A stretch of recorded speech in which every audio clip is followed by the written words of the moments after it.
देखिए, जिस तरह ये सवाल पूछा गया है और जैसे इसका आम तौर पर उत्तर दिया जाता है, उससे लोग सोचते हैं कि नकारात्मक और सकारात्मक विचार जैसा कुछ होता है।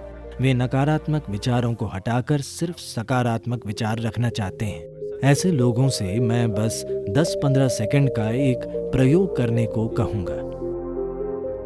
वे ज़बरदस्ती अपने मन से एक विचार हटाएं, जैसे अगले 10 सेकंड तक बंदर के बारे में मत सोचिए।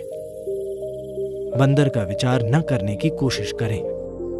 आप देखेंगे कि आप बंदरों से भरे हुए हैं। तो मैं कह रहा हूं कि यह आपके मन का स्वभाव है, क्योंकि इस मन में तीनों पेडल रेस बढ़ाने वाले हैं। ब्रेक या क्लच नहीं है। आप जो भी दबाएंगे ये और तेज भागेगा। ऐसे मन के होते हुए नैतिक और धार्मिक शिक्षकों ने सिखाया है कि बुरी चीजों के बारे में मत सोचो। तब से वे हमेशा यही करने लगे। आप मन को ऐसे बिल्कुल नहीं संभाल सकते। इसके लिए आत्मज्ञान जरूरी नहीं है। अगर आप 2 मिनट आंखें बंद करें तो आप जान जाएंगे कि आप इस मन के साथ कोई जबरदस्ती नहीं कर सकते। तो मैं बुरे विचार हटाना चाहता हूँ, इस दिशा में कभी मत जाइए, क्योंकि आप जो हटाना चाहेंगे वो आपका गुण बन जाएगा। वो हमेशा हावी रहेगा। तो मुझे क्या करना चाहिए? बात यह है कि मन की बुनियादी प्रक्रिया को समझे बिना, क्योंकि हमारा मन, इंसानी मन, धरती का सबसे जटिल कंप्यूटर है। सभी सुपर कंप्यूटर्स भी इसी से निकले हैं। अब ऐसा है तो क्या ये जरूरी नहीं है कि हम इसके काम करने का तरीका समझें? अगर आप मुझसे पूछें तो इसका एक सरल पहलू ये है कि हमारे मन में कोई घटा और भाग नहीं होता, सिर्फ जोड़ और गुणा होता है। अगर आप इससे कुछ हटाना चाहेंगे तो ये कहेगा एक और।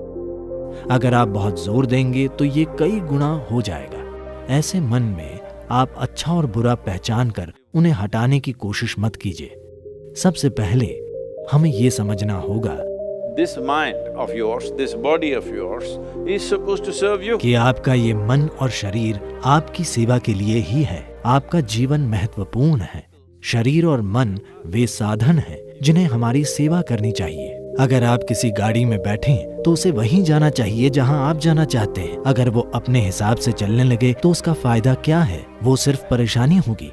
फिलहाल दुर्भाग्य से ज्यादातर मनुष्य इंसानी मन की इस शानदार संभावना को एक परेशानी, एक समस्या की तरह अनुभव कर रहे हैं। ये आपके पास मौजूद सबसे सुंदर चीज है। बस आपको इसके काम करने के तरीके पर थोड़ा ध्यान देना होगा। सबसे पहले यही करना होगा। इसी कारण हम एक सरल सी चीज, ईशा क्रिया लेकर आए।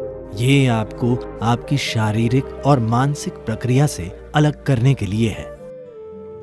आप जैसी एक चीज है जो मौजूद है। ये आपके सभी विचारों और भावनाओं और शारीरिक प्रक्रियाओं का जोड़ नहीं है। आप इन सब से परे हैं। अगर आप अपनी आंखें बंद कर लें तो कुछ नहीं दिखता, पर आप मौजूद होते हैं। आप अपनी आंखों की खिड़की से बाहर देखते हैं, पर आंखें बंद कर लेने पर आपका अस्तित्व खो नहीं जाता। आपका अस्तित्व तब भी होता है। तो अपने विचारों और भावनाओं से परे भी आप मौजूद हैं।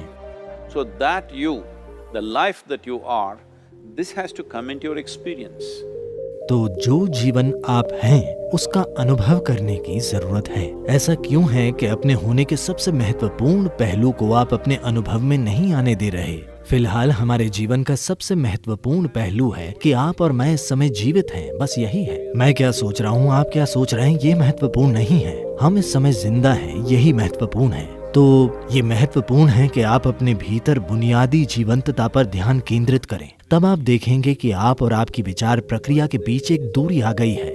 अपनी मानसिक प्रक्रिया और शारीरिक प्रक्रिया से दूरी बना लेना, यही कष्टों का अंत है। क्योंकि इंसान केवल 2 तरह के कष्टों से गुजरता है, शारीरिक कष्ट और मानसिक कष्ट। जब आप खुद के और मन के बीच, खुद के और शरीर के बीच थोड़ी दूरी बना लेते हैं तो ये दुखों का अंत है। इसे हर मनुष्य को जानना और समझना होगा। नहीं तो आप सोचते रहेंगे, मैं बुरे विचार हटाकर सिर्फ अच्छे विचार रखूंगा। मेरी शुभकामनाएं, पर यह नहीं हो पाएगा। 100% ये काम नहीं करने वाला, क्योंकि कोई विचार हटा नहीं सकता। उन्हें कुछ समय तक टाला जा सकता है, तो जब बुरे विचार आते हैं आप कहें राम राम शिव शिव जो भी आप कहें, पर ये सिर्फ उनसे बचना हुआ, वो चले नहीं जाते। जिस पल आप उन्हें रोकते हैं वे बड़ी ताकत से फिर आएंगे, वरना वे आपके सपनों में वापस आ जाएंगे। तो ये बहुत महत्वपूर्ण है। सबसे पहले आपको समझना होगा कि आपका गुस्सा, नाराजगी, आपका जो डर है, जो भी नकारात्मकता आप पैदा करते हैं, आमतौर पर नाराजगी और गुस्सा हमेशा किसी दूसरे की ओर होते हैं। पर हमें समझना होगा कि ये जहर हम खुद पी रहे हैं और दूसरे के मरने की उम्मीद कर रहे हैं। सौभाग्य से जीवन ऐसे काम नहीं करता। अगर मैं जहर पीता हूं तो मैं मरूंगा, मेरे जहर पीने पर आप नहीं मरेंगे। तो हमें ये समझना होगा, जहर से मेरा मतलब है आज आप इसकी जांच करा सकते हैं। फिलहाल आपका खून कैसा है? फिर 5 मिनट तेज गुस्सा करें और अपने खून की जांच कराएं। उसमें कई नकारात्मक तत्व होंगे। आप वाकई खुद को जहर दे रहे हैं। तो क्या आप जहर पीना चाहते हैं? बिल्कुल नहीं। अब मैं क्या करूं? ये सवाल एक तरह की मजबूरी से आ रहा है। कुछ मत कीजिए, बस आराम से बैठिए और बस जीवन प्रक्रिया पर ध्यान दीजिए। शायद आपके दिल की धड़कन या आपकी सांस, शायद जीवित होने की अनुभूति, आप कितने संवेदनशील या बोध पाने की काबिलियत रखते हैं, उसी के हिसाब से कुछ चीजें, शरीर की कोई संवेदना, आपकी सांसें, दिल की धड़कन या कुछ ऐसा लें जो आपको जीवन का संकेत देता हो। बस उस पर कुछ समय तक ध्यान दीजिए। धीरे धीरे आप देखेंगे कि आप और आपने जो इकट्ठा किया है उनमें एक दूरी आ गई है। इकट्ठा की गई चीजें हैं आपकी शारीरिक प्रक्रिया और मानसिक संभावना या फिर मानसिक अस्त व्यवस्था।